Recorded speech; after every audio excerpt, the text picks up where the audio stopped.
رسول الله ربنا وبالإسلام أحيانا وعلمنا بأن نبقى لدين الله أعوانا تجمعنا بنور هداه إخوانا وخلانا وأترعنا متى ضمئات بنا الأرواح إيمانا رسول الله ربنا. بسم الله الرحمن الرحيم. الحمد لله رب العالمين. الحمد لله الذي من على من يشاء من عباده بطلب العلم الشرعي وذلك فضل الله يؤتيه من يشاء والله ذو الفضل العظيم. وأشهد أن لا إله إلا الله وحده لا شريك له وأشهد أن محمدا عبده ورسوله. اللهم صل وسلم وبارك على نبينا وحبيبنا المصطفى محمد صلى الله عليه وسلم وعلى آله وصحبه ومن تبعهم بإحسان إلى يوم الدين. أما بعد. قال رب اشرح لي صدري ويسر لي أمري واحلل عقدة من لساني يفقه قولي. اللهم علمنا اللهم زدنا علما. اللهم يا معلم داود علمنا ويا مفهم سليمان فهمنا. Assalamualaikum warahmatullahi wabarakatuh. Alhamdulillah, pertama kali kita sama-sama bersyukur kepada Allah Subhanahu wa taala sekali lagi, yang mana kita dapat taufik dan juga hidayah dan juga rahmat Allah, dapat kita bersama dengan ruangan untuk mendengarkan hadis Nabi sallallahu alaihi wasallam. Kerana kita bersama dengan Nabi, bersama dengan hadis Nabi untuk memahami hadis Nabi dan juga untuk kita nak beramalkan dengan hadis Nabi sama-sama. Mudah-mudahan kita akan bersama dengan Nabi SAW pada hari kiamat nanti dengan sebab kita cinta kepada Nabi SAW. Sedang pendengar yang dirahmati Allah sekalian, kita bersama dengan hadis Nabi SAW. Kita ingatlah bahawa cara kita nak ikut sunnah Nabi SAW, jalan untuk kita nak turut Nabi SAW, jejak langkah Nabi SAW, tidak ada cara yang lain melainkan kita turut dan juga beramal ikut sunnah Nabi SAW. Kerana inilah adalah pesuruhan Allah Ta'ala, ini adalah benar yang Allah Ta'ala suruh dan juga Nabi SAW tu. Kerana tidak ada jalan lain yang kita nak turut sunnah Nabi, ikut Nabi, iaitu kita ngaji mengenai dengan sunnah Nabi SAW, sama ada perkataan Nabi, sama ada perbuatan Nabi SAW, sama ada keaguan Nabi SAW, sama ada akhlak Nabi dan juga sifat Nabi SAW. Ini nak tunjuk kata kita sekarang ingatlah bahawa sedia-sedia ngaji benar yang panggil kata wahyu yang kedua selepas daripada Al-Quranul Karim. Hadis Nabi adalah wahyu kerana Nabi tak kecek, tak beritahu kepada sahabat dia melainkan benar tu adalah wahyu yuha. Seperti mana Allah Ta'ala firman dalam Al-Quran, dia adalah wahyu daripada Al-Quran, wahyu daripada Allah Subhanahu wa Ta'ala. Dan juga kita sama juga beramal ataupun amalan kita di dalam dunia ini tak akan nak disahihkan ataupun nak betul dengan cara yang Allah Ta'ala nak, melainkan kita ikhlas kepada Allah dan juga ikut sunnah Nabi SAW. Ikut sunnah Nabi SAW. Kerana apabila kurangnya salah satu syarat, sama ada ikhlas baik, sama ada turut Nabi SAW baik, amalan kita tu tak akan berharga di sisi Allah SWT. Tuhan dah mikir. Tuhan dah mikir, wa ma umiru illa liya'budullah mukhlishina lahuddin. Tuhan ayat cerak suruh kita beramal hal keadaan kita ni mukhlishina lahuddin, ikhlas kepada Allah Subhanahu wa taala. Niat kita kena ikhlas. Niat kita kena ikhlas. Walaupun amalan halu kecil saja di sisi kita ni, kita usahakan niat benar tu, benar halus tu jadi kerana Allah Ta'ala, nescaya amalan kerja kita yang kecil itu akan jadi amalan yang hebat, amalan yang besar di sisi Allah Subhanahu Wa Ta'ala. Dan juga Nabi SAW dalam hadis Aisyah yang kita dah baca dulu, hadis yang keempat, yang kelima dulu, man amila amalan laisa alaihi amruna fahuwa raddun. Sesiapa yang beramal dengan satu amalan yang bukan daripada perintah Nabi SAW, bukan, tidak ada contoh daripada Nabi, maka fahuwa raddun, ditolak amalan itu, tak terima. Tak terima dulu. Dua-dua syarat ini kita dengar semua sebagai nak tajdid ataupun membaharui niat kita, dan juga untuk kita nak cek ataupun muhasabah amalan kita sekali lagi, adakah kita niat kerana Allah, adakah kita turut sunnah Nabi SAW secara peratus-peratus. Kita usaha. Hari ini kita ngaji hadis, satu hadis sehari, dua hadis sehari, dengan beberapa hadis saja, kita kena syukur kepada Allah Ta'ala. Kogi. Sedikit-sedikit yang kita mampu belajar, sikit-sikit kita mampu nak beramal dengan hadis yang kita belajar, kita buat sekadar kita kuasa. Fattaqullaha mastata'tum. Fattaqullaha mastata'tum. Bertakwalah kamu kepada Allah sekadar mana kamu mampu nak bertakwa kepada Allah Subhanahu Wa Ta'ala. Maka kita alhamdulillah sedang nak mempelajari hadis Nabi SAW. Tujuan kita ni nak tambah kekasihan, nak tambah cintaan kita kepada Nabi SAW. Dan juga insya-Allah kita harap bahawa dunia ini kita duduk dengan hadis Nabi, dengar dengan hadis Nabi, beramal dengan hadis Nabi, kita tambah cinta kita kepada Nabi, kasih kita kepada Nabi. Insya-Allah kita akan bangkit sama dengan Nabi SAW pada hari kiamat, seperti mana Nabi SAW, innaka ma'a man ahbabta, sesungguhnya kamu akan bangkit pada hari kiamat nanti bersama dengan orang yang kamu cinta.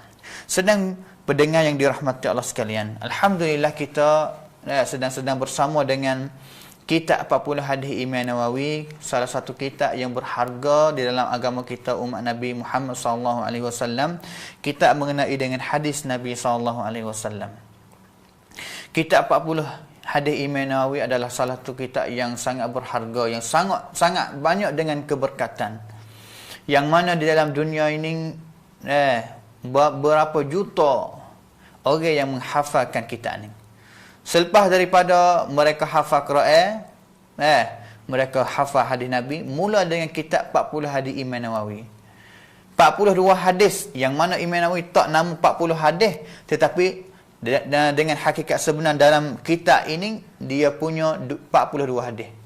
Dia ada 42 hadis, maka 42 hadis yang orang Islam seluruh dunia yang menghafalkan kitab ini di dalam dada mereka, banyak mana Imam Nawawi dapat pahala daripada Allah Subhanahu Wa Taala, dapat ganjaran dengan sebab ikhlas dia.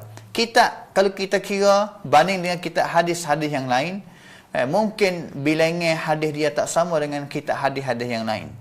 Kitab hadis yang lain ni bilangan ribu ataupun jadi ribu-ribu bilangan hadis. Tetapi kitab Imam Nawawi hanya 42 hadis, sedikit saja, tetapi dengan keikhlasan penulis ini, dengan keikhlasan Imam Nawawi, kitab ini semenjak Imam Nawawi mati 676 sampai kepada masa kita sekarang ni, sedia-sedia orang duk hafal dia. Kepentingan kepada dia, sama ada kepentingan dengan hafal, sama kepentingan untuk nak membaca, mempelajari, dan nak syarahkan dalam satu-satu majlis ataupun satu-satu kelas, tulis surat ataupun buku mengenai dengan hadis ataupun syarah mengenai dengan hadis 40 Imam Nawawi. Tunjuk kata kitab ni sangat banyak dengan keberkatan, tidak bukan lain melainkan dengan sebab ikhlasnya Imam An-Nawawi rahmatullahi alaih.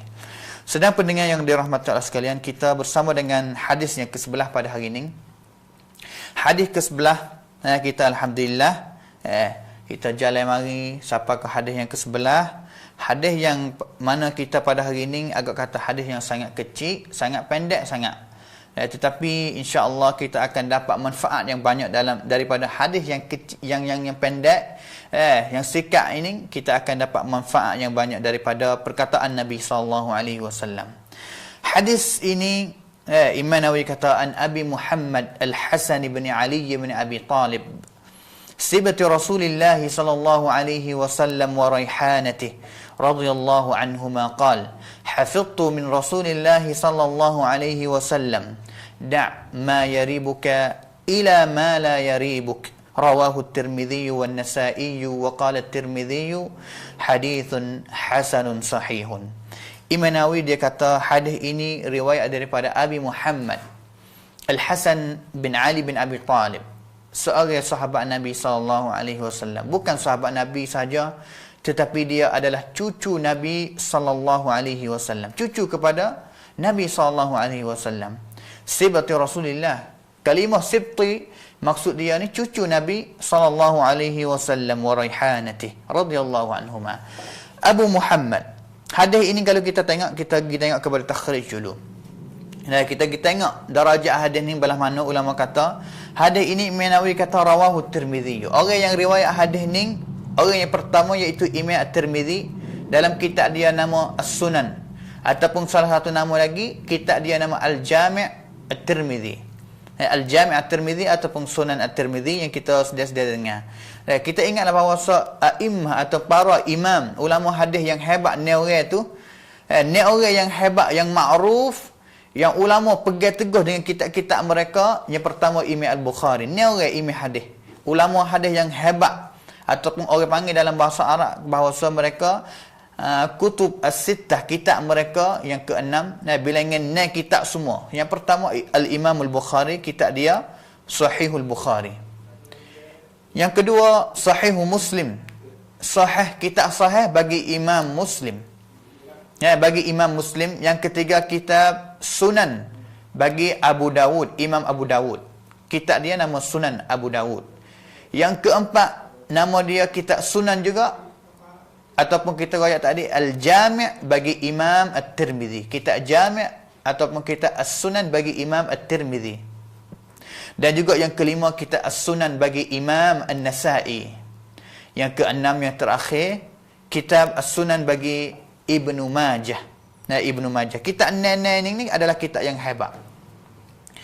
Ulama ataupun ulama dalam bidang hadis ni mereka akan panggil bahawa mereka kitab-kitab ni tadi tu bahawa kitab kutub as-sittah, kitab ni buah. Apabila kita baca, apabila kita dengar ulama sebut kalimah kutub sittah, kitab itu masuk ni orang, ni orang yang kita sebut tadi, Imam Bukhari, Imam Muslim, Imam Abu Dawud, Imam At-Tirmidzi, Imam An-Nasa'i, Imam Ibnu Majah. Ni orang ni adalah orang yang paling hebat di dalam hipung hadis, ngapa hadis dan juga riwayat hadis Nabi sallallahu alaihi wasallam. Hadis ini riwayat Imam At-Tirmidzi. Imam At-Tirmidzi ni ada hadis ni riwayat dalam kitab dia Sunan, kitab Sunan dia. Yang kedua Imam An-Nasa'i. Imam Nasa'i sama juga kitab Sunan dia. Dan juga Imam Tirmidzi. Imam Tirmidzi dalam kitab Sunan dia ataupun kitab Al-Jami' dia, boleh panggil dua nama.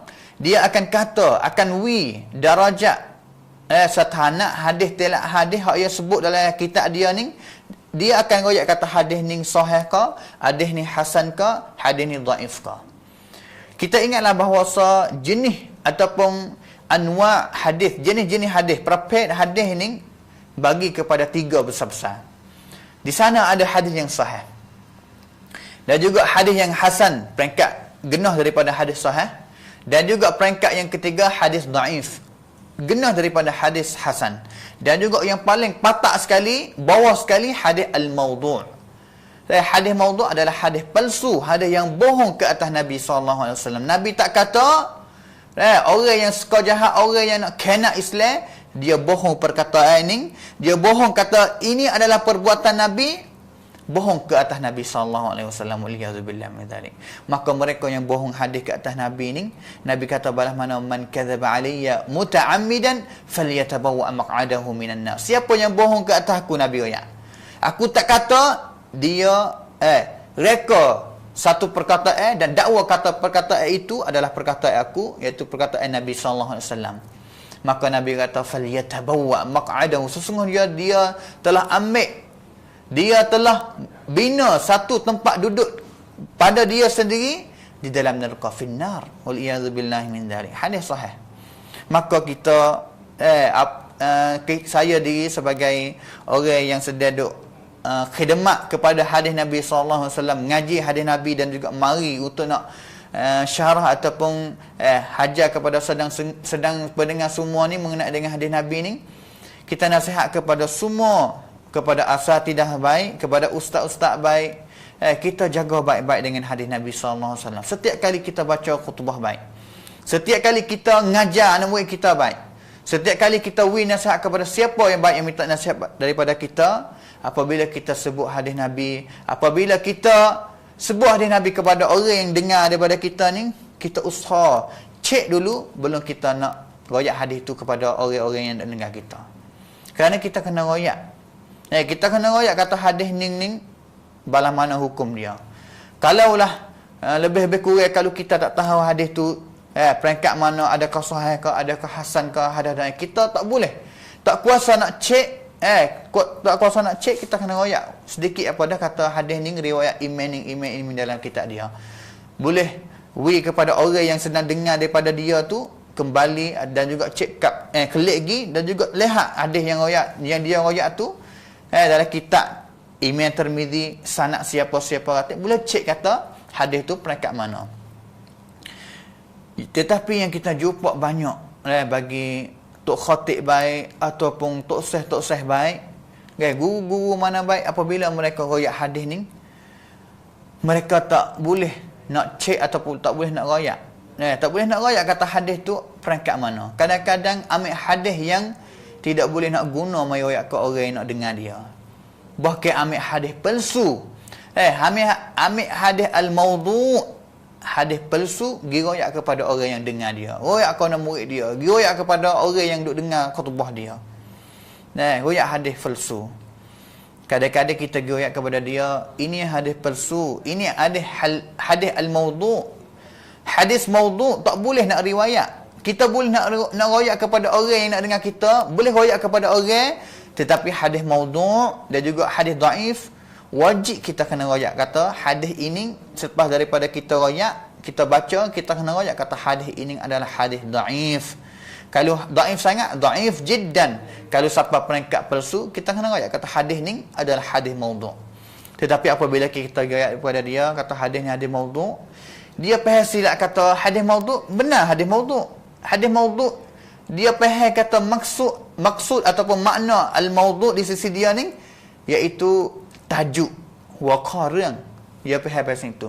Tetapi dia tak faham kata al-maudhu', dia ambil kalimah ni daripada wada'a yada'u, al-wad'u, letak, predit, buat benda baru dan juga pergi sana kepada Nabi sallallahu alaihi wasallam. Bahkan perkara itu bukan daripada perkataan Nabi, bukan daripada perbuatan Nabi, tetapi dia usaha reka perkataan itu dan juga sana benda itu kepada Nabi sallallahu alaihi wasallam.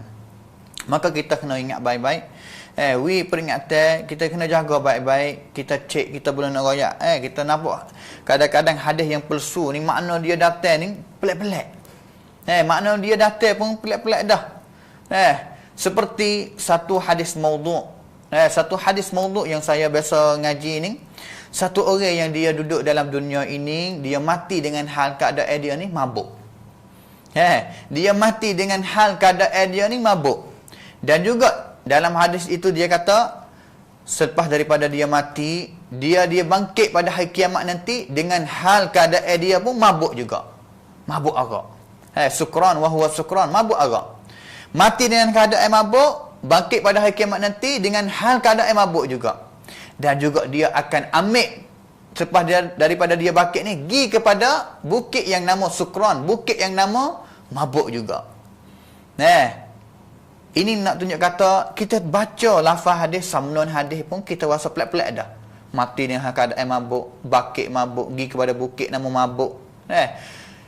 Ya, orang kata ghaira ma'qul, orang kata kamput ni tak boleh jadi kata nak jadi kamput Nabi SAW. Tak boleh jadi kata dia adalah perkataan daripada Nabi SAW. Maka ulama hadis dia kepentingan mengenai dengan hadis Nabi SAW.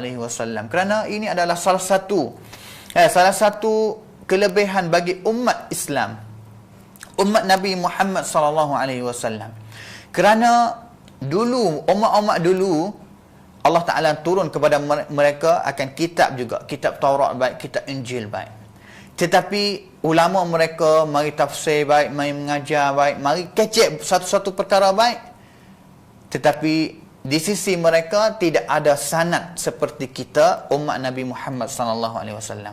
Apabila di sana tak ada sanad, perkataan ulama mereka, batlu mereka gicampur dengan kitab Injil ataupun Taurat, mereka tak boleh nak beza. Adakah ini adalah kalam ataupun perkataan asli kepada kitab Taurat ataupun Injil, ataupun dia adalah perkataan kepada ulama-ulama mereka. Dia tidak boleh nak beza. Tidak seperti kita umat Nabi Muhammad sallallahu alaihi wasallam. Nabi sallallahu alaihi wasallam tak kecek, hadis Nabi tak akan sampai kepada Imam Bukhari baik, Imam Muslim baik, Imam Ahmad baik, Imam Syafi'i baik, melainkan dia kena ada sanad. Mula daripada Imam Bukhari, ambil daripada guru dia ambil daripada guru dia, sampai kepada Nabi SAW. Ada sanad. Apabila ada sanad, kita boleh nak cek, kita boleh nak tengok kata hadis ini, perkataan ini, adakah sungguh itu sebagai hadis Nabi SAW. Al-Imam Abdullah ibn al-Mubarak, seorang ulama masa tabi'in dulu, dia kata pada mana? Al-isnad minad din. Walaula al-isnad laqala man syaa man syaa. Al-isnad minad din, sesungguhnya sanad hadis ini adalah setengah daripada agama. Adalah daripada agama, minad din, agama. Walaula al-isnad kalaulah agama kita, umat kita Nabi Muhammad sallallahu alaihi wasallam tidak ada sanad, nescaya siapa nak kata pun boleh kata laqala man syaa ma syaa. Dia nak kata gapo, dia boleh kata. Nak kata tu Nabi kata balas tu pun dia boleh kata. Dia nak dakwa Nabi buat macam tu, dia pun boleh dakwa. Kerana apabila tidak ada sanad, kita tidak boleh nak cek kata Nabi kata sungguh ke tak. Kata Nabi kata sungguh tak balas tu. Apabila ada sanad, kita boleh cek seorang sampai kepada Nabi. Misalnya hadis yang diriwayat oleh Al-Imam Al-Bukhari. Hadis yang diriwayat oleh Al-Imam Al-Bukhari, daripada Al-Imam Bukhari, kita kenal Imam Bukhari adalah imam. Dia ngapa hadis bijak, thiqah, pentina cerak imam, Amirul Mukminin, bahkan dia ni sebagai pemimpin sekalian orang yang beriman kepada Allah di dalam bidang hadis Nabi SAW. Amirul Mukminin punam hangsat hadis bagi orang yang beriman kepada Allah Subhanahu Wa Taala. Daripada Imam Bukhari sampai kepada Nabi ataupun sampai kepada sahabat Nabi SAW. Misalnya dia di antara Imam Bukhari, mula daripada guru Imam Bukhari sampai kepada anak murid sahabat Nabi, dia ada 5 orang. Kita kena cek seseorang. Guru Imam Bukhari, adakah dia thiqah? Dia thiqah ni maksud kata dia ni juru, thiqah, adil. Kita ingatlah bahawa syarat satu hadis nak jadi hadis yang sahih ni, dia ada 5 syarat. Satu hadis nak cek mari ni bukan benar yang mudah-mudah. Hadis Imam Bukhari baik, hadis sahih Muslim baik, ataupun hadis sahih mana-mana pun yang sampai kepada kita sekarang ni, ulama cek lagi untuk nak wisapa kepada kita ni akan hadis yang sahih, hadis yang berisut, hadis yang tidak campur dengan benda-benda yang tidak bukan daripada perkataan Nabi, perbuatan Nabi sallallahu alaihi wasallam. Cek lagi. Allahu akbar. Itulah ulama Islam dulu, mereka cek 5 syarat penting hangen kai. Nak cek kata hadis tu adalah hadis yang sahih ataupun tidak. Yang pertama kena tengok ittisalus sanad. Orang main kata anak murid ni dengar sungguh kedak daripada tok guru dia. Biasa pergi jumpa kedak, bermusafir pergi jumpa di negeri mana, ulama hadis boleh sebut belaka. Imam Bukhari, misalnya Imam Bukhari dengan tok guru dia Ishaq bin Rahuyah. Imam Bukhari riwayat hadis ni sungguh kedak daripada tok guru dia nama Ishaq bin Rahuyah. Pergi jumpa mana? Imam Bukhari biasa musafir masuk Madinah ataupun kampung yang dingajar oleh Ishaq bin Rahuyah ni, tahu apa ulama hadis boleh royak belaka. Kalau kita masuk dalam maktabah ataupun hang semut, kita akan jumpa bahawa kitab bidang agama yang ulama tulis kitab banyak sekali, iaitu bidang hadis. Mengenai dengan hadis, hipung hadis Nabi, ulama tulis. Mengenai dengan mustalah, nak tahu kaedah, kata nak cek hadis sahih, hasan, daif, palsu, ulama tulis kitab banyak. Mengenai dengan wafayat, iaitu tahun mati. Ulama dulu ni, ulama pun gak haiความสำคัญ pentingnya cek royak ulama ni mati tahun apa. Kerana di sana ada faedah. Ada faedah kata, nak tunjuk kata tahun yang dia mati, tahun yang Tok Guru dia mati dengan tahun yang dia wanak ni, dia dah jumpa ke tak? Apabila tak ada jumpa, dan juga kita tengok atas hadis ni dia riwayat, maka dia bohong. Kerana dia wanak tak ada dengan Tok Guru dia. Kerana guru dia ni mati dulu. Ulama pentingnya juga. Mengenai dengan rihlah, bermusafir. Imam Bukhari walaupun dia berasal daripada kampung Bukhara, dia pergi mana ngatik? Ulama tulis habis kata Imam Bukhari biasa pergi kepada Madinah Al-Munawwarah ngaji dengan pio betik. Pio Tok Guru dia di Madinah. Tulis sa. Pergi Mekah Tok Guru dia ni siapa-siapa tik sa. Pergi di Baghdad, negeri Iraq sekarang ni, pergi ngaji hadis di sana dengan pio tik, tahu apa, omong apa. Kalau kita baca sirah tarikh Imam Bukhari, Imam Muslim, Imam Ahmad, Imam Syafi'i, imam mana-mana pun, kita akan jumpa dengan la'iyat ulama-ulama hadis rahmatullahi alaihim. Rahmat, kita minta doa kepada Allah, mudah-mudahan mereka dapat rahmat daripada Allah Subhanahu taala. Allah Taala rahmat kepada mereka. Yang pertama, ittisal sanad.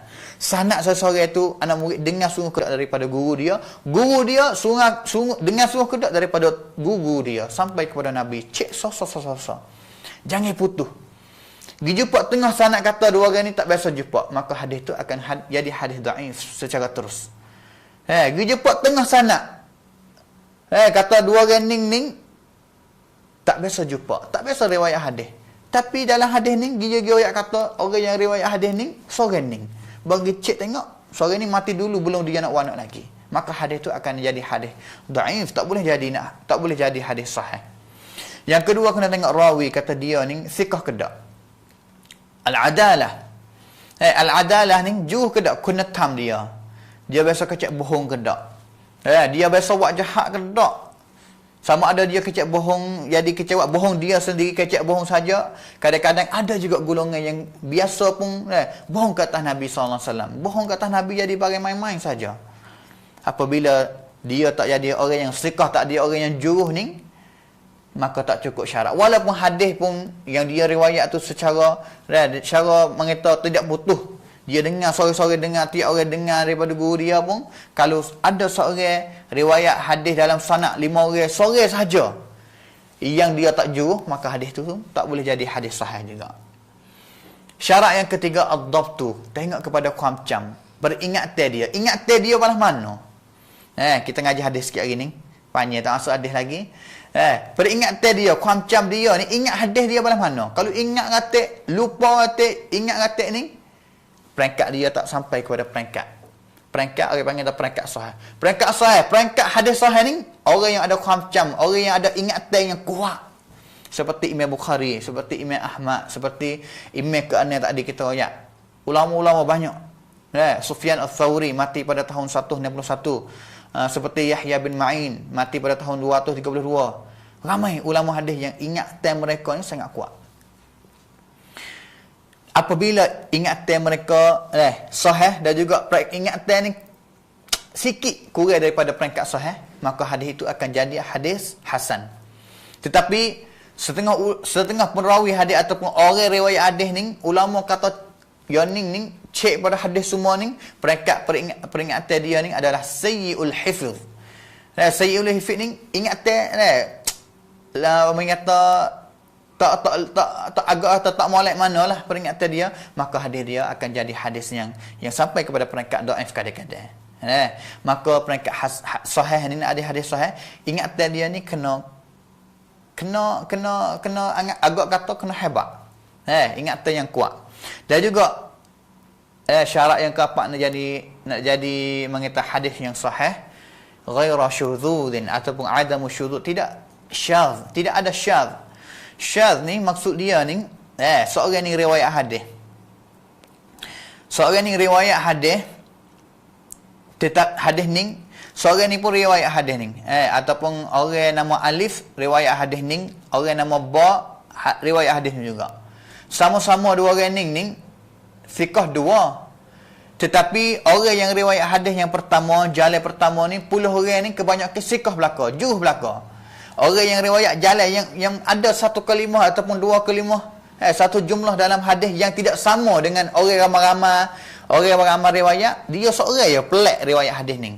Lagi tambah baik ataupun kurang mana baik, maka walaupun dia siqah orang juruh pun, tapi apabila dia ringan ataupun riwayat hadis ni gilawe dengan orang ramai riwayat ni, maka hadis dia ni akan jadi hadis syadz, hadis yang lawe. Orang mengata hadis mengata apa? Selisih dengan orang ramai.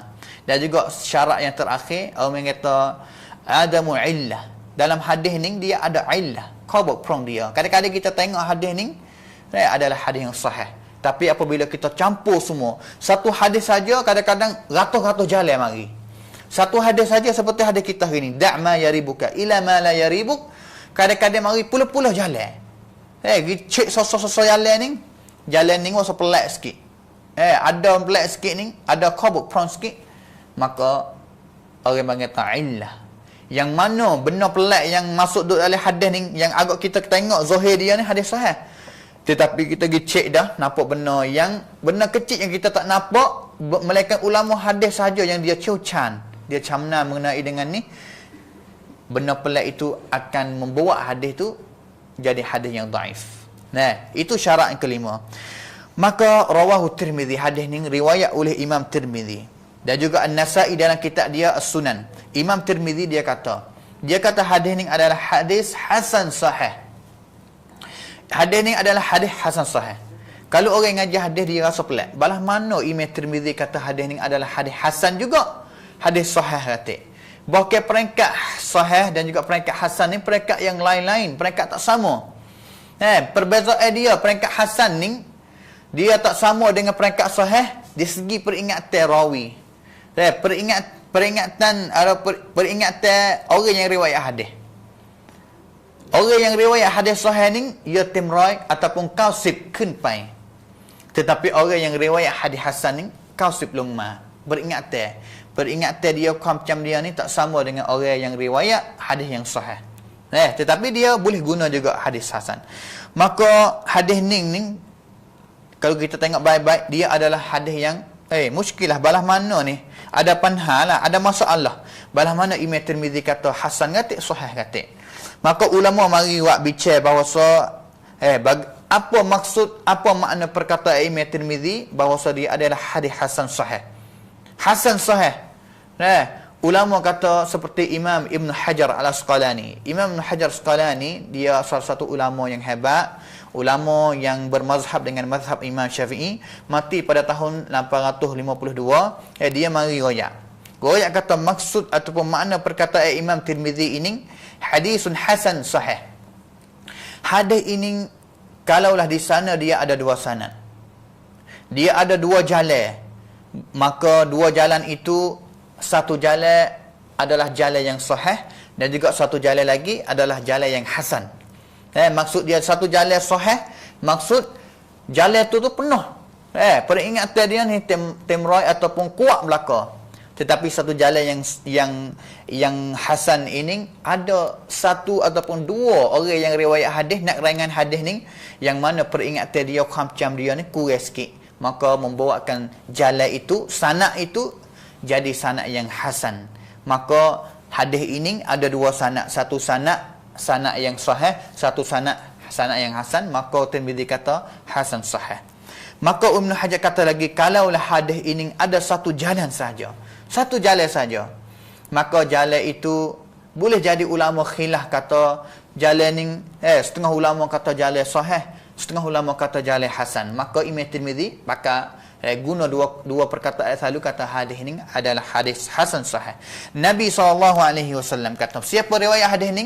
Sibati Rasulullah, cucu Nabi SAW. Dalam bahasa Arab dia ada dua kalimah. Maksud cucu ni, cucu dalam bahasa Arab ada dua kalimah. Kalimah yang pertama as-sibatu, dia juga kalimah yang kedua al-hafidu. Hafid dan juga sibatu. Kalimah hafid ni Cucu juga, maksud dia cucu juga. Tetapi cucu sebelah anak yatim kita.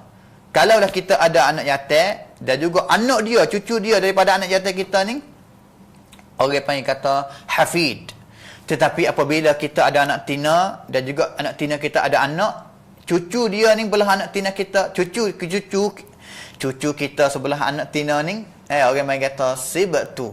Seperti Al-Hasan bin Ali bin Abi Talib. Hasan bin Ali bin Abi Talib ni, dia adalah cucu kepada Nabi daripada anak kepada Fatimah binti Rasulullah. Anak Nabi nama Fatimah, isteri kepada Ali bin Abi Talib. Wa raihanatihi. Raihanah ni kalau kita tengok asal makna dia ni, dia adalah salah satu orang yang kata perd dalam bahasa Siap, perd. Kalau rumah kita sekarang ni bayi horapa. Bayi horapa, apa dia bahasa Melayu ni? Saya tak kenal juga bahasa Melayu. Bayi horapa yang kita kenal belaka, itu dalam bahasa Arab panggil raihanah. Dia ada panggil clean ataupun bau dengan bau yang baik ni, orang panggil raihanah. Tetapi dalam hadis ini maksud dia satu lagi, iaitu adalah kekasih Nabi sallallahu alaihi wasallam. Sibati Rasulullah, cucu Nabi dah. Al-Hasan bin Ali bin Abi Talib, dan juga dia adalah raihanatihi, kekasih kepada Nabi sallallahu alaihi wasallam radhiyallahu anhuma. Al-Hasan bin Ali, anak kepada Ali, dia kata balah mana, hafidtu, aku hafa tongcam daripada Nabi sallallahu alaihi wasallam satu perkataan yang Nabi kata, da' ma yaribuka ila ma la yaribuk. Kalimah da'a iaitu tinggal. Nabi suruh kita tinggallah. Ma perkara yaribuk, yang meragu, yang membawa kepada kamu ni rasa ragu. Perkara yang songsai, perkara yang tidak cerak 100%, perkara yang meragu kepada kita ni, Nabi suruh tinggal. Dan juga suruh kita pergi ambil, ataupun paling pergi ambil kepada perkara yang mala yaribuk, yang tidak buat kepada kita ni rasa ragu-ragu oleh hati. Nabi suruh tinggal benda yang ragu, benda yang kita rasa tak mancai, benda yang kita rasa tak selamat, kita tinggal. Dia ambil benda yang kita rasa puas hati, yang rasa segar hati, yang rasa halal, kita pergi ambil benda tu. Ini perkataan Nabi yang sangat pendek sangat. Yang mana ulama kata hadis Nabi ataupun perkataan Nabi seperti ini, ulama panggil kata al-jawami' al-kalim. Al-jawami' al-kalim maksud dia satu perkataan Nabi yang pendek saja, tetapi makna dia, maksud dia, manfaat dia yang kita nak dapat daripada dia ni sangat banyak, lebih daripada jumlah yang sangat pendek dia lagi. Maka hadis ini Nabi riwayat sekadar ni sahaja. Hadis ini riwayat oleh Al-Imam Tirmizi, Imam An-Nasai, sana juga Imam Ahmad pun riwayat juga hadis ni, dan juga Imam Al-Hakim, Imam Ibn Hibban. Ulama di sana khilaf, adakah hadis ni hadis sahih seperti mana Imam At-Tirmizi riwayat, adakah hadis ni hadis yang dhaif. Maka hadis ni kalau kita lihat kepada sanad dia, dan mula daripada Al-Imam Tirmizi sampai kepada Al-Hasan bin Ali bin Abi Talib, di sana ada salah satu orang riwayat hadis ni, rawi ataupun naklangan hadis ni, dia nama Abu Al-Hawra. Abu Al-Hawra, setiap jalan sanad mana-mana pun akan dijumpa di Abu Al-Hawra, dan juga Abu Al-Hawra riwayat hadis ni daripada Hasan bin Ali. Orang yang riwayat hadis daripada Hasan bin Ali iaitu Al-Hawra, Abu Al-Hawra. Ibn Hajar riwayat dalam kitab dia kata Abu Al-Hawra nama dia sebenarnya nama Rabi'ah bin Syaiban. Rabi'ah bin Syaiban. Maka ulama khilaf, kata dia ni Abu Al-Hawra ataupun Rabi'ah bin Syaiban ni, adakah dia thiqah, orang juruh, ataupun orang yang ada masalah di segi nak riwayat hadis Nabi sallallahu alaihi wasallam. Maka ramai di kalangan ulama kata dia ni adalah thiqah, seperti Imam An-Nasai, seperti Imam At-Tirmizi, juga seperti Imam Ibn Hajar Al-Asqalani, kata dia ni Abu Al-Hawra adalah salah satu orang yang riwayat hadis yang juruh, yang thiqah, yang thiqah. Melainkan Imam Ahmad, Imam Ahmad dan juga Al-Juzajani, salah satu ulama hadis juga, Imam Ahmad bin Hanbal, mati pada tahun 241. Dia kata Abu Al-Hawra dengan Rabi'ah bin Syaiban ni orang lain, bukan orang tulah. Maka apabila Imam Ahmad kata orang lain-lain, membawakan Abu Al-Hawra dalam sanad ini menjadi rawi, menjadi orang yang majhul. Orang yang majhul maksud dia orang yang tidak kenal. Tidak ada perawan. Cik mana tak kenal dia siapa. Majhul iaitu orang yang tidak dikenali. Orang yang orang tak kenal apa siapa dia, tubuh dia siapa, mari daripada mana lah mana. Orang yang panggil majhulul ain. Apabila tak kenal satu orang rawi ni, kita tidak boleh nak riwayat kata hadis tu ni sahih ni 100%. Maka ulama khilaf di antara ulama sunna kata hadis ni hadis sahih. Imam Ahmad kata hadis ni ada masalah. Maka ala kulli hal kita pergi dengan ulama orang yang ramai seperti Imam Ibn Hajar sendiri, orang yang akhir dah mati pada tahun 842, dia kata thiqah. Abul Hawra adalah thiqah, maka hadis ini adalah hadis yang sahih insya-Allah taala. Maka dalam hadis Imam Nawawi ni, hadis Imam Tirmizi ni, dalam kitab Imam An-Nawawi ni, Imam Nawawi sebut sekadar saja, da' ma yaribuka ila ma la yaribuk. Tetapi apabila kita tengok kepada kitab Sunan At-Tirmizi, baik kitab Sahih Ibn Hibban yang riwayat hadis ni juga, kita akan jumpa orang mengata jumlah ataupun jumlah yang tambah lagi, yang panjang daripada tu lagi, yang mana Nabi kata juga fa innas sidqa tama'ninah wa innal kadhiba raibah. Sesungguhnya as-sidqa, kebenaran itu tama'ninah. Apabila kebenaran itu akan wak kepada kita sebagai orang yang beriman ni rasa segah hati. Tetapi apabila al-kadhib, benar yang bohong, benar yang dusta tu membawa raibah, kita rasa tak sedap hati dalam tubuh kita, dalam hati kita. Dan juga setengah riwayat kata fa innal khaira, sesungguhnya benar baik itu tama'ninah. Benar baik wak kita segah hati, wa innasyarra wak kita ni raibah, rasa ragu-ragu, rasa tak senang hati. Benar-benar yang jahat ni wak kita tak senang hati.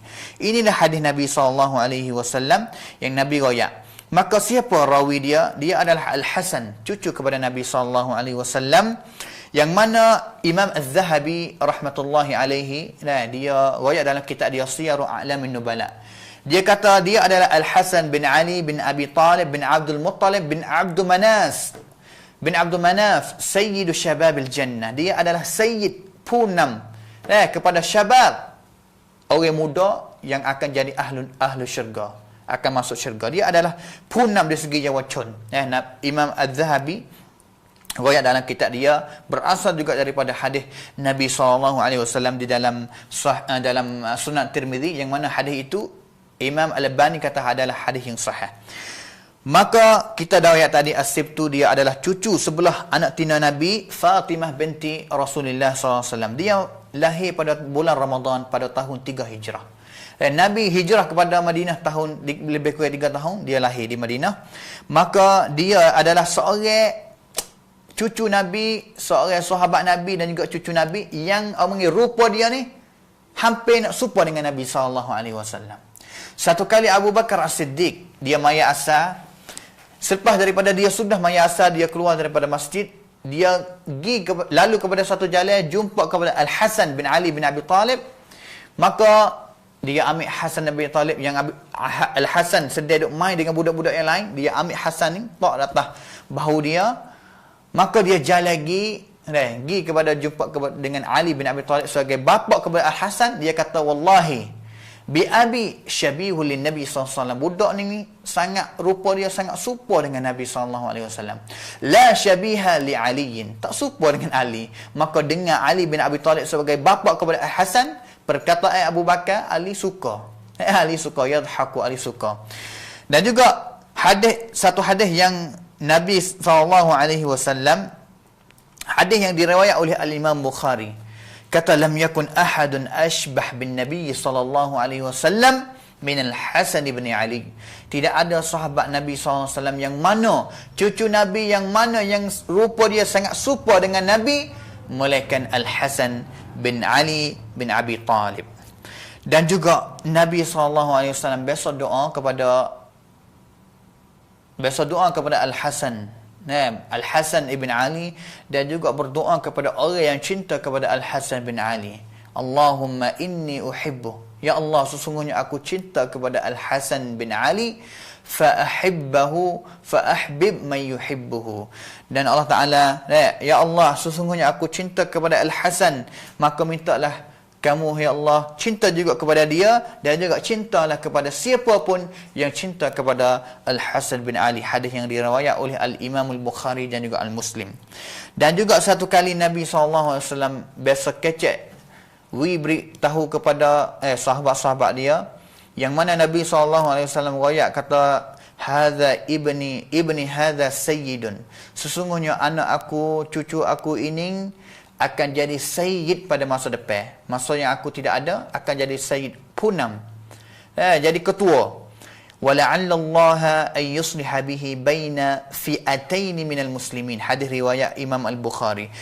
Dan juga mudah-mudahan Allah Taala akan dia ni sebagai orang yang akan islah baki di antara dua puak orang Islam.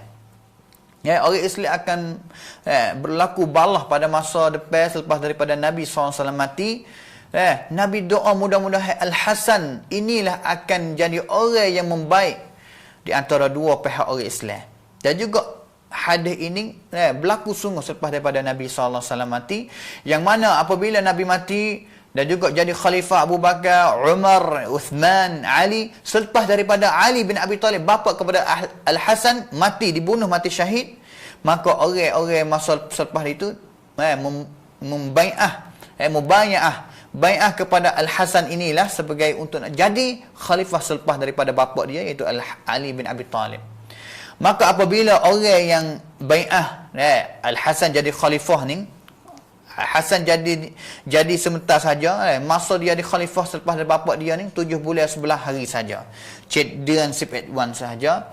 Maka selepas daripada dia jadi khalifah, membuatkan Muawiyah, pihak Muawiyah ni orang yang suka, orang yang pro kepada Muawiyah, mereka tak suka, mereka tak rasa puas hati. Dan juga orang yang pro kepada Ali, masa tu ni dua pihak yang pro Ali dan satu pihak lagi pro kepada Muawiyah ni, maka selepas daripada Hasan naik, maka buat pihak ni berlaku balah. Maka Hasan inilah yang mari cerca, mari pena, mari baki wakwi dua puak ni jadi baik semula. Itulah Al-Hasan bin Ali, Hasan bin Ali bin Abi Talib. Al-Hasan bin Abi Talib ni dia ni suka beribadat kepada Allah Taala, maya subuh dan juga duduk sampai kepada matahari naik. Dan juga satu kali Al-Hasan bin Ali bin Abi Talib dia duduk semaya tepi satu orang lelaki, yang mana orang lelaki itu sedia berdoa kepada Allah Taala, minta berdoa kepada Allah Taala, ya Allah, berilah rezeki kepada aku ni, beri rezeki kepada aku ni 10,000 dirham, 5 dirham ataupun 10,000 dirham. Al-Hasan dengar kata dia doa ni, selepas daripada dia sudah doa keluar daripada masjid, Al-Hasan bin Ali bin Abi Talib ambil harta dia sebanyak 10,000 dirham, marui kepada lelaki itu yang doa kepada Allah Taala tadi. Yang doa kepada Allah Taala tadi, yang mana cerita ini disebut oleh Imam Az-Zahabi dalam kitab Siyar A'lam Nubala dia. Dan juga dia ni mati pada tahun 49. Selepas daripada Al-Hasan bin Ali dia sakit berat, lebih kurang 40 hari dia sakit ni. Dia mati pada tahun 49 Hijrah, dan juga dia ditanam kubur dia ni dekat dengan mak dia Fatimah dalam kubur Al-Baqi'. Kubur Al-Baqi'.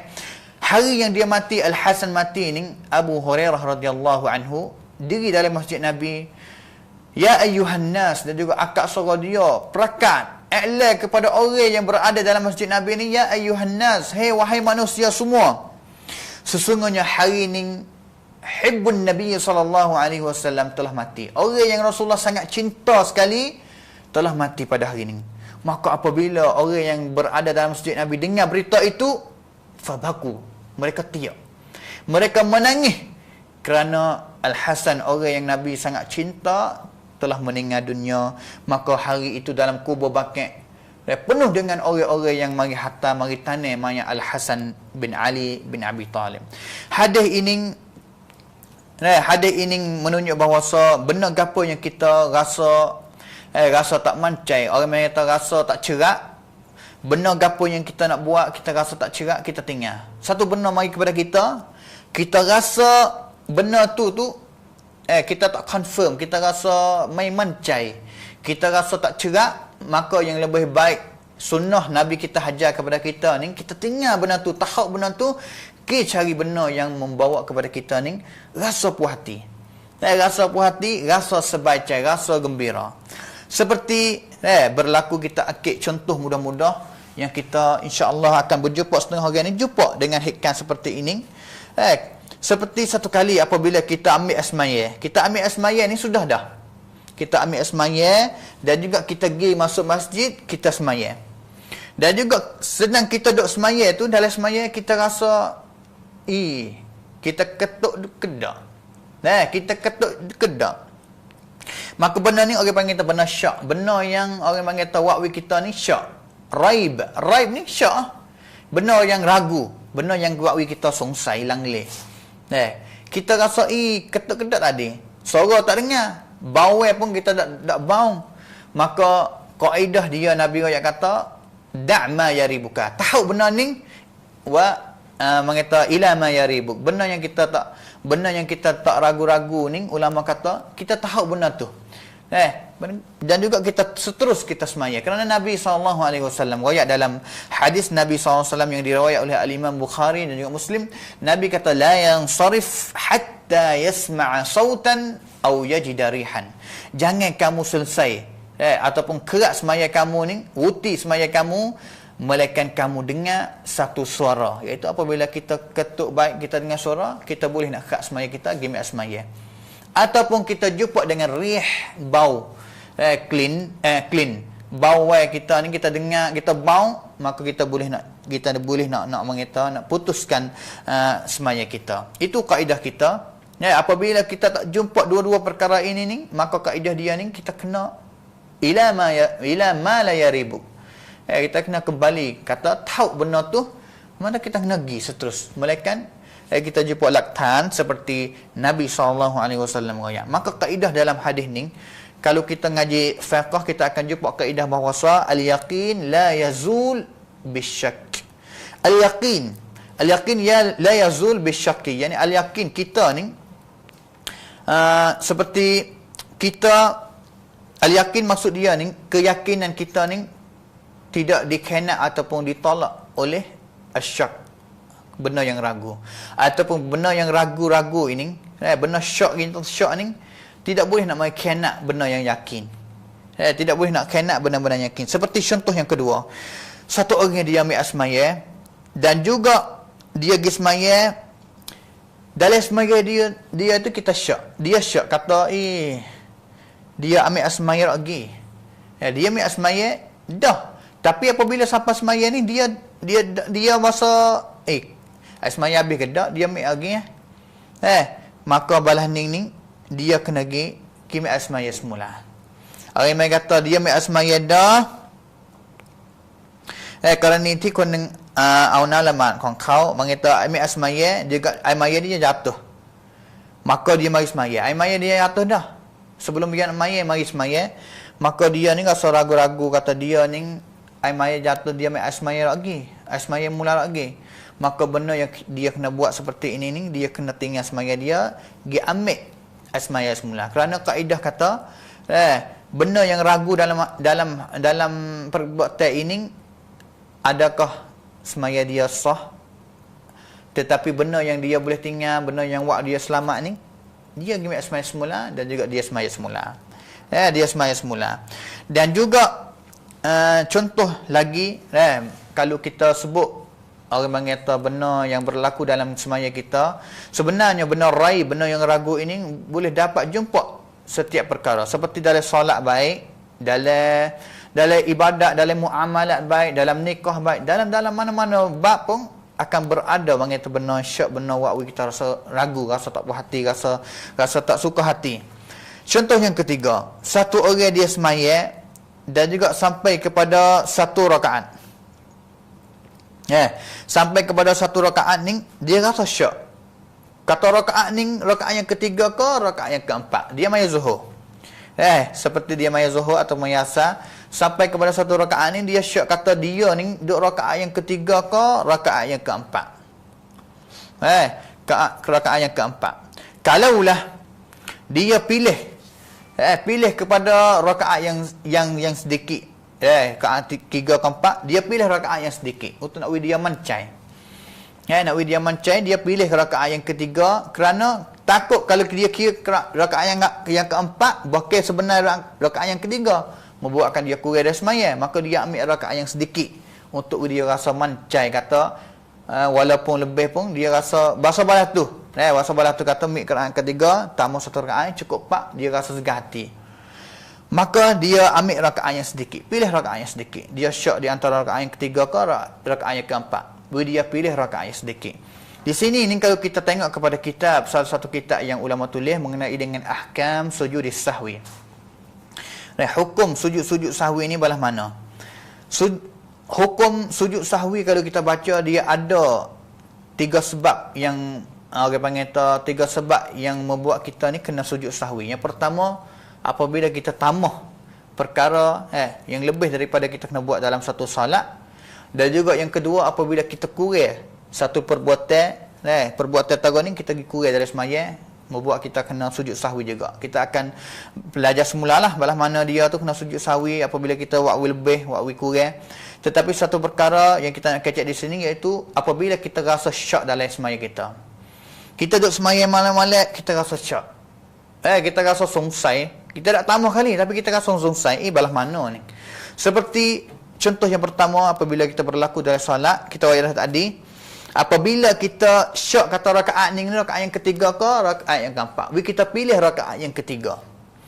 Apabila kita pilih cerak kata rakaat yang ketiga ni, balas mana kita nak sujud sahwi? Sujud sahwi kita kena sujud sebelum salam.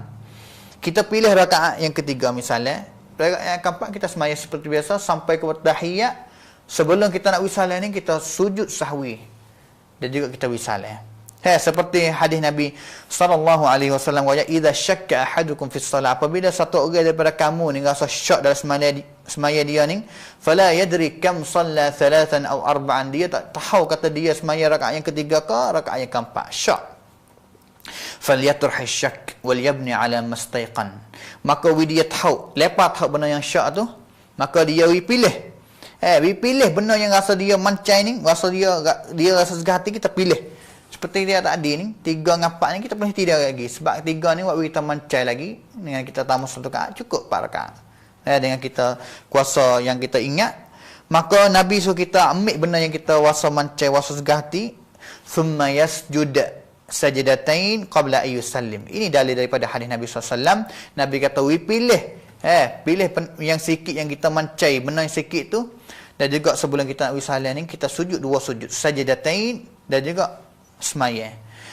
Tetapi apabila kita pilih 3, bahkan rakaat tu rakaat yang keempat dah, maka kita semaya semua ni 5 rakaat. Nabi kata balas mana? Fa in kana shalla khamsan syafa'na lahu salatah. Maka apabila dia semaya 5 rakaat, dia syak, dia songsai ni, tapi dia kira 3, jadi dia sebenarnya dia maya 5 ni, maka Allah Ta'ala kata sujud dia ni telah syafat, mari jadi gu. 5 rakaat, sujud satu lagi jadi nek, jadi wa'wi jadi gu. Allah Ta'ala raya. Dan juga apabila dia semaya 4 molek tu, dia rasa songsai 3 ke 4, dia pilih 3. Hakikat sebenar pun rakaat yang ketiga juga, maka dia maya cukup 4 molek. Maka Nabi kata sallallahu alaihi wasallam, sujud dia tadi tu adalah targhimal syaitan. Targhimal syaitan ni adalah benda yang mari nak mengedak sandang syaitan, mari nak hajar syaitan. Syaitan ni yang waktu kita syak ni rasa ragu-ragu dalam semaya kita. Syaitan, maka sujud kita inilah nak mari hajar kata syaitan ni, mung yang hidup tipu ku, yang hidup waktu ku syak dalam semaya lagi. Itu keadaan yang kedua, yang pertama. Keadaan yang ketiga, apabila kita maya zuhur. Dan juga selepas daripada kita sudah semaya, kita syak. Sudah semaya dah, kita syak kata, kita maya zuhur tadi ni, maya 3 rakaat ke 4 rakaat. 3 ke 4 rakaat. Kerana seperti ini ni, kita pilih jumlah yang sikit juga. Iaitu 3 ke 4, kita pilih 3. Dan juga selepas daripada kita pilih 3 tu, kita diri selalu dah. Maksud sudah semaya ni, sudah semaya ingat halu dah. Bukan tinggal lama dak lah. Kalau tinggal lama, kita kena mari semaya semula. Itu ulama kata, Syekh Utsaimin kata balas tu. Tetapi apabila kita ingat selalu dah ni, kata 3 ke 4, kita pilih 3 dan juga setuh. Lalu kita diri, kita semaya tambah 1 rakaat lagi sampai kepada salam. Kita wisalah sudah. Wisalah sudah dah. Selepas wisalah tu kita sujud sahwi dan juga sujud 2 kali dan juga bangun kita wisalah sekali lagi. Maksud dia ni sujud selepas daripada salam. Keadaan yang ketiga, keadaan yang ketiga apabila kita maya zuhur. Kita maya zuhur dan juga kita syak kata rakaat tu kita syak kata rakaat tu adalah rakaat yang kedua ke rakaat yang ketiga. Tetapi orang kata dia syak kata rakaat tu 2 ke rakaat yang ketiga. Tetapi dia rasa tu rakaat itu adalah rakaat yang ketiga. Dia rasa rakaat tu adalah rakaat yang ketiga, maka dia semaya terus. Dia syak tetapi dia rasa berat belah rakaat yang ketiga, maka dia semaya sampai kepada wisalah. Maka selepas wisalah sudah, dia sujud sahwi 2 kali dan juga dia wisalah sekali lagi. Seperti mana hadis Nabi SAW riwayat dalam kitab Al-Imam Bukhari juga Muslim. Nabi kata, "Idza syakka ahadukum fi salatih", apabila kita syak dalam semaya, falyataharras sawab, kita cari benda yang betul, falyutim alaihi, maka kita seterus waktu sepenuh semaya kita, thumma liyusallim, kita wisalah sudah, thumma yasjud sajdatain, kita sujud sahwi 2 kali, maka kita wisalah sekali lagi. Itu contoh kita yang berlaku dalam solat. Maka ibadat lain pun sama juga. Ibadat lain sama juga, sama ada nikah pun baik. Apabila wali tu syahid ataupun payan, saksi 2 orang dalam nak akad nikah tu, kita tak kira atas dia orang adil, orang juh kedak ni. Selepas daripada kita akad siadah ni, maka akad kita ni sah. Dan kita tinggal benda tu, da'ma yaribuka. Benda yang wakwi kita syak selepas daripada sudah satu ibadat dah ni, kita tinggal benda tu. Itu adalah sunnah daripada Nabi SAW. Dan juga hadis ni royak kepentingan mengenai dengan al-wara'.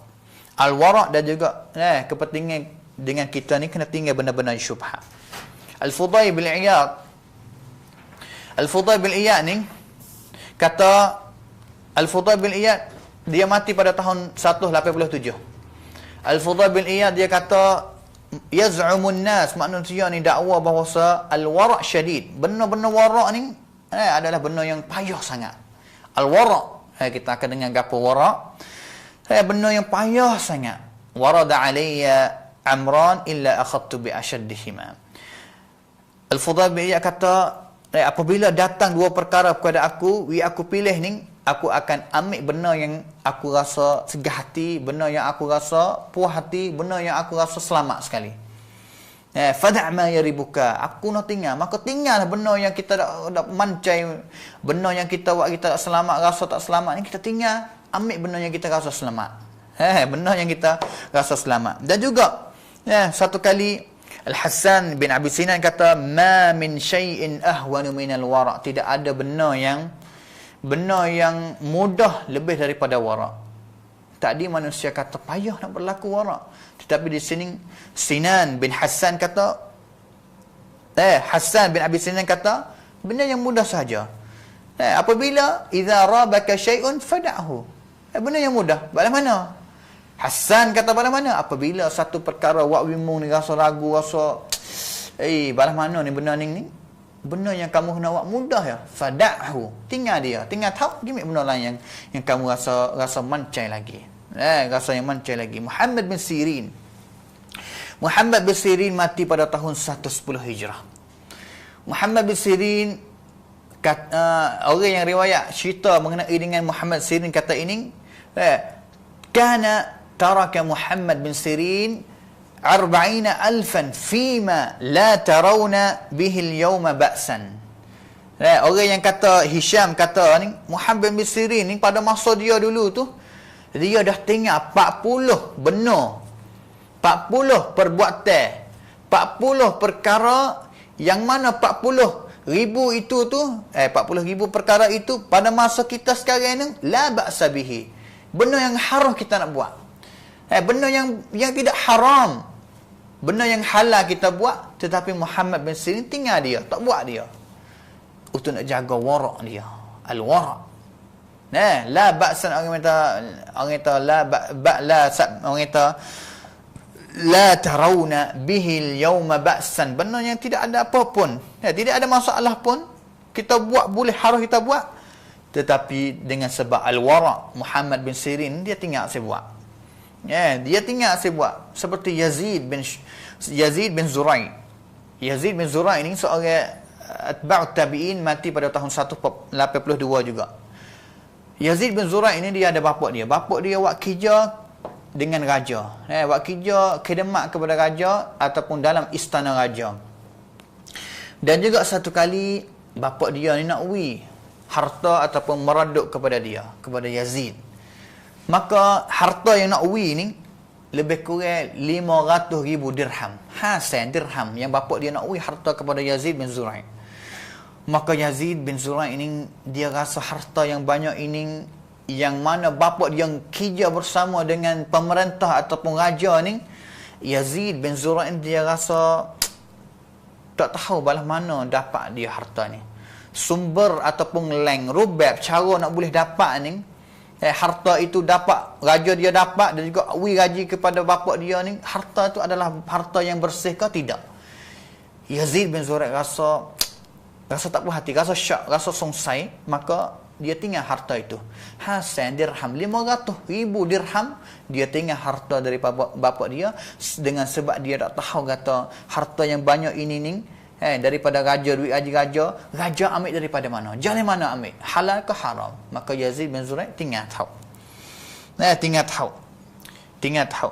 Dan juga seperti Al-Imam Al-Bukhari, bapa dia Imam Al-Bukhari Muhammad bin Ismail, bapa dia Ismail harta kepada Imam Bukhari. Bapa dia biasa kata satu kali kata, aku tahu belaka duit satu kok ataupun satu mana-mana pun yang masuk, harta mana yang masuk dalam tubuh aku ni, dalam keluarga aku, melainkan aku tahu kata duit sebanyak ni masuk jalan mana. Duit sebanyak ni masuk jalan mana. Dia jaga bersih harta dia, dan juga tidak syak lagi dengan sebab bapak dia jaga harta, jaga mereduk duit dia, subsin dia ni untuk jadi harta yang bersih yang nak kepada anak dia sebagai muhaddis, seorang ulama hadis yang hebat, Al-Imam Bukhari, dengan sebab bapak dia jaga harta yang bersih. Jaga harta yang bersih.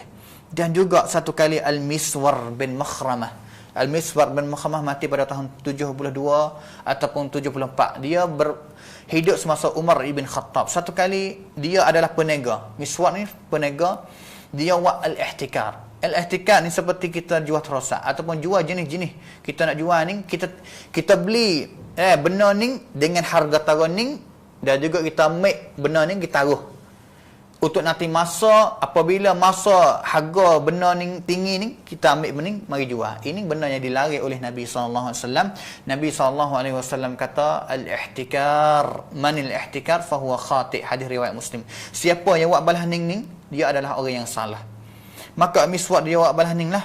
Maka apabila dia buat balas ning dah, dia jual benda tu, boleh harga yang tinggi, beli murah, taruh dulu. Apabila masa harga tu naik, dia pergi jual, boleh duit banyak. Dia rasa kamrai, laba yang dia dapat daripada benda tu, dia rasa tak puas hati. Maka dia ambil raba dia tu, raba ataupun kamrai yang dia dapat tu, dia kepada tengah, kepada khalifah tengah, kepada Baitul Muslimin tengah ni untuk wakaf. Maka Umar ibn Khattab kata, jazakallahu khairan. Itulah mereka tinggal benda-benda syubhat. Mereka tinggal benda-benda syubhat untuk jaga warak mereka. Benda yang mudah saja. Warak ni benda yang mudah saja. Benda gapo pun yang kita rasa tak puas hati, kita rasa tak segan hati, kita tinggal. Itu orang panggil warak. Walaupun benda tu benda yang harus kita buat, benda harus kita makan, tetapi apabila kita rasa syak, kita rasa tak puas hati ni, yang lebih baik kita tinggallah benda tu. Itu adalah perintah dan juga sunnah Nabi SAW. Satu kali orang mai tanya Aisyah radhiyallahu anha. Orang mai tanya Aisyah kata, kita boleh tak nak makan binatang as-sayd, binatang yang dibunuh semasa aku berihram? Boleh tak aku nak makan binatang? Maka Aisyah kata, mung ni bukan orang yang bunuh binatang itu sendiri, tetapi orang lain mai bunuh binatang tu tak tahu kata balas mana. Mung sebagai orang yang sedia-sedia dah ihram ni, Aisyah kata, innama hiya ayyamun qalail fama rabaka fada'hu. Hari ihram, hari kita pakai ihram ni hari yang sedikit saja. maka benda yang kita syak tak cerak tu fada'hu, tinggallah. Tinggal, jangan kacau duk pergi makan.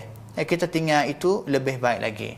Itu lebih baik lagi. Itulah mereka orang-orang dulu jaga warak mereka, tinggal benda-benda yang syubhat. Bahkan bukan tinggal benda syubhat saja, tinggal benda yang mereka tahu kata boleh buat, tetapi untuk nak jaga warak mereka. Maka hadis ni nak tunjuk kata Islam ni wi kemudahan kepada kita. Wi perasaan yang baik kepada kita. Apabila kita rasa ragu, kita tinggallah. Kita tinggallah benda tu. Mudah-mudahan kita akan dapat selamat daripada benda-benda syubhat dan juga adalah satu orang yang warak kerana Allah Subhanahu Wa Taala. Maka hari ini cukup sekadar ni lah. Lebih masa banyak, maka minta maaf semua. Apa yang faedah itu daripada Allah Subhanahu Wa Taala dan juga Nabi. Apa yang tidak ada faedah tu daripada saya dan juga daripada syaitan. Wa sallallahu ala nabiyyina Muhammad wa ala alihi wa sahbihi ajma'in. Subhana rabbika rabbil izzati amma yasifun wa salamun alal mursalin walhamdulillahi rabbil alamin.